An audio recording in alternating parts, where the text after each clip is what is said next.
Auditiewe diskriminasie, dit is die vermoë om tussen verskillende klanke te kan onderskei.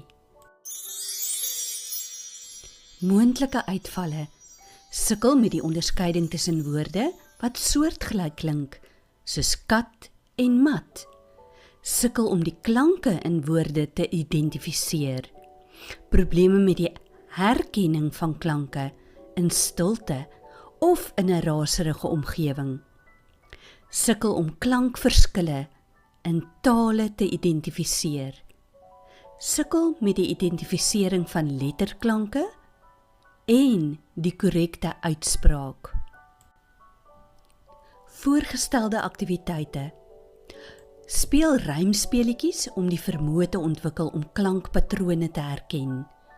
Luister na verskeie klanke en vra jou kind om te identifiseer wat